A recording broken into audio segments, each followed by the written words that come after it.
Bendiciones a todos, bendiciones.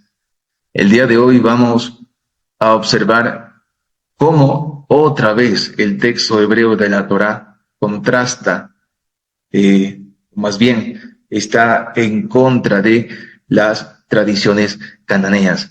Vamos a ver que los mandamientos o las ordenanzas, mitzvot, ordenanzas, ¿verdad? De Deuteronomio, capítulo 20, verso 7, y también Deuteronomio, capítulo 24, verso 5, están en contra de aquellas tradiciones cananeas. Son ordenanzas donde se le otorga la ventaja al varón de tomar a su mujer y alegrarse con su nueva mujer, y que es preferible alegrarse con su mujer, tener un año de alegría con su mujer, y no entrar en la batalla, en la guerra, sino más bien alegrar a su mujer, pasar tiempo con su mujer, a diferencia de aquellas posibles tradiciones cananeas. No sabemos si eran ordenanzas cananeas o solamente tradiciones cananeas que decían todo lo contrario. Veremos que en la famosa epopeya de Kirta, un rey en el norte de Siria en la antigüedad, que era considerado hijo del dios Dagón, del dios El, un consentido de los dioses Dagón, El, también del dios Baal, en sus hazañas guerreristas, se le decía, entre tantas cosas, se decía que es preferible que el varón entre a la guerra y deje a su mujer para otro. Y mientras, como ya lo dije, mientras que la Torá dice todo lo contrario. Siempre el texto hebreo de la Torá, llevando la contra, por decirlo así, o haciendo lo contrario de lo que las tradiciones cananeas realizaban en aquel momento, en esos tiempos. Vemos que aquí el texto hebreo de Deuteronomio capítulo 20, verso 7 dice, a manera de pregunta, dice, Umihaish, Ashererash, Isha velo lekajah, Yeler, Vayashov lebeto, Ben Yamud ban Milchama, Beish, Aher Yikahen. Acá el texto hebreo traduce, a manera de pregunta, dice, ¿quién es aquel varón que ha desposado a una mujer, o ha desposado a una mujer, pero que nunca la tomó? Que aparece velo lekajah, pero que nunca la tomó. Yeler Vayashov lebeto, que vaya y regrese a su casa, no sea que muera en la batalla y otro varón la tome. Así también vemos acá que el texto hebreo de Deuteronomio capítulo 24, verso 5 dice, y acá dice, ish isha hadashah. Dice acá, cuando algún varón tome una mujer nueva, hadashah.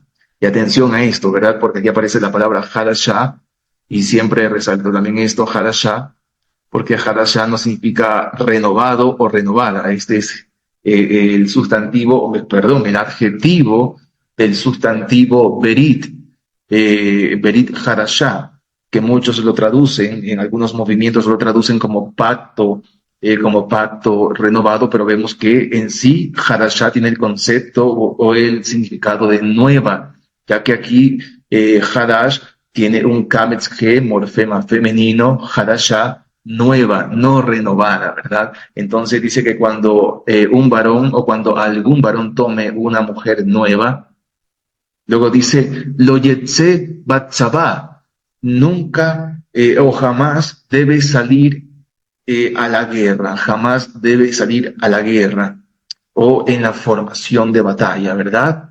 Y sigue diciendo, lo yabor alav le koldabar. Dice que nunca, que jamás puede o no se puede pasar sobre él ninguna clase de asunto, ningún asunto. Luego dice, Naki yikye lebeto shana echad, besimach et ishto asher lakaj. Dice entonces, el texto hebreo traduce que será absuelto por causa de su casa, Naki Yifye Levetó, será absuelto por causa de su casa, Shana Echat, durante un año. No se deben olvidar siempre los alumnos de hebreo clásico, hebreo bíblico, por favor, tener presente los complementos, en este caso el complemento circunstancial de tiempo. Siempre analizar el sujeto, el predicado, el complemento directo, complemento indirecto, los complementos circunstanciales. Yo lo he dicho un montón de veces, esa es una de las formas, de las maneras de cómo identificar la oración hebrea, de cómo plantearla. Obviamente, después de hacer un análisis macrosintáctico y analizar los signos macrosintácticos, saber si estamos en narración, si estamos en discurso, si son comentarios históricos, contrastes, construcciones gramaticales que realizan un contraste en contra de lo que se viene narrando, etcétera. Tener eso presente, por favor. Entonces, dice que cuando el texto hebreo traduce que cuando un varón o cuando algún varón tome a una mujer nueva, jamás debe salir a la guerra, y que jamás no se puede pasar sobre él ninguna clase de asunto. Será absuelto, será inocente por causa de su casa durante un año. Y luego al final dice, Besimach, etishto asher lakaj, y se alegrará o se deberá alegrar con su mujer, con la mujer que tomó. Dice que se alegrará con la mujer que tomó o se alegrará con su mujer a la cual ha tomado. También puede ser traducido de esa manera. Entonces, vemos que la Torá está dándole una ventaja al varón, vamos a llamarle recién casado, que ya sabemos que la palabra casarse son conceptos un poco más modernos. En aquellos días, según el texto hebreo de la Torá, simplemente desposaba a su mujer y la tomaba. No se realizaba ningún pago, a menos que ocurran ciertas circunstancias, pero no se realizaba ningún pago al padre, como popularmente la tradición lo ordenó así. Entonces, no se realizaba ningún pago, no es que el varón debía pagar para tomar a una mujer. Él podía dar un regalo, una dote si él quería, pero la Torá no le exigía, ¿no? Tampoco había una ketubá como tal, eso no existe en el texto hebreo de la Torá tampoco, eso es parte de la tradición del primer siglo o un poquito antes del primer siglo en adelante. Pero en el texto hebreo de la Torá nunca aparece tal cosa para tomar a una mujer, no hay ningún requisito, simplemente era una mujer del mismo pueblo, el varón la tomaba, seguro estaban allí los shopetim, shoterim, todos aquellos, vamos a llamarles defensores, notarios, que llevaban a cabo los procesos, porque todo esto se debía resolver delante de los defensores y delante de 2 o 3 testigos. No era simplemente que me daba la gana de tomar a una mujer y la tomaba. Aunque la Torá no te exija requisitos extras para tomar a una mujer, tampoco quiere decir que podías hacer como te daba la gana. Habían defensores, estaban los ancianos, estaban los shofetim, que eran los defensores, lo que popularmente traducen jueces, estaban los shoterim, que eran como los notarios o los supervisores, estaban también los kohanim, era un tema congregacional, no era simplemente me dio la gana de tomar a una mujer y lo voy a hacer y ya. Eso no existía en la Torá, aunque, repito, no habían requisitos de pagar una dote, tampoco habían requisitos de tener una ketubá en medio de, porque además la palabra ketubá es un participio pasivo del verbo kataf, que no es un sustantivo como tal. Una ketubá no es un sustantivo como tal.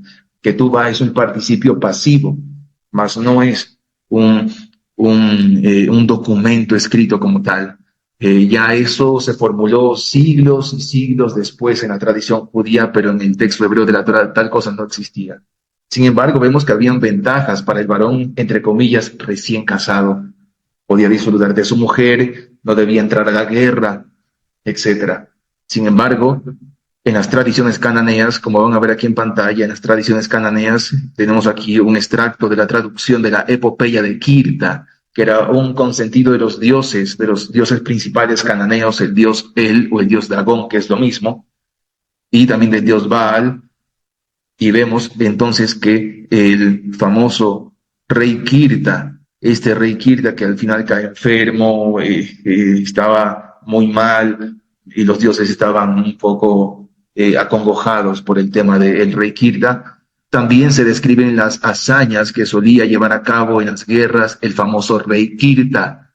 En estas hazañas vemos, y dice acá, por ejemplo, eh, los aurigas, cientos de miriadas, los mercenarios sin número, los arqueros sin cuento, y marchen por miles como llovizna, y por miriadas como lluvia temprana caminen, de dos en fondo avancen, caminen en ternas todos ellos.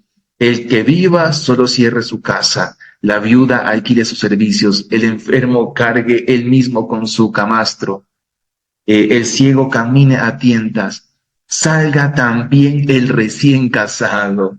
Ojo a esto, no salga el recién casado, deje para otro su mujer, para un extraño su amada, como langostas se posarán en el campo. Entonces vemos cómo era la enseñanza, la tradición, los conceptos en medio de la guerra en las tradiciones cananeas. No sabemos si esto era una ordenanza como tal, en este poema, en esta novela, en este relato del rey Kirta en la tradición cananea. Vemos que por lo menos como tradición o como concepto patriótico quizás se optaba por dejar a su mujer para entrar en la guerra, para luchar en la guerra. El recién casado dejar a su mujer para otro, dejar a su mujer para otro varón, y que un extraño podía tomar a su amada. Mientras que el texto hebreo de la Torá, en Deuteronomio capítulo 20, verso 7, y también en Deuteronomio capítulo 24, verso 5, entre otros, es un contraste a esas tradiciones cananeas, está en contra de esas tradiciones cananeas, o por lo menos hace un breve énfasis distinto, diferente a lo que los conceptos de los antiguos cananeos tenían aquí, en aquella región, por supuesto. Entonces, otra vez, el texto hebreo de la Torá, como ya lo he demostrado muchas veces, antes lo he hecho, está en contra de aquellas tradiciones cananeas. Lo digo también porque a veces se suele decir que el dios cananeo, él era el mismo como algunos le llaman Yahvé. Eh, por supuesto que no es posible. De hecho, en la misma epopeya de Kirta, para quienes deseen analizarlo, hay diversas traducciones. En la misma epopeya de Kirta van a observar cómo al dios él también se le llama Dagón. Y vemos que en el libro de Samuel los famosos filisteos eran en su gran mayoría griegos de Creta, eran griegos micénicos de la isla de Creta, que quedaba un poco cerca de la isla de Tiro, de la isla cananea de Tiro. Estos filisteos micénicos, cretenses filisteos, tomaron o adoptaron como dios principal al dios cananeo Dagón, que es el mismo dios él, y que de hecho en las famosas tablillas ugaríticas van ustedes a observar cómo al mismo dios Dagón se le llama también el dios él. Al dios Baal se le llama hijo de él o hijo de Dagón. Es que el dios él es lo mismo que el dios Dagón.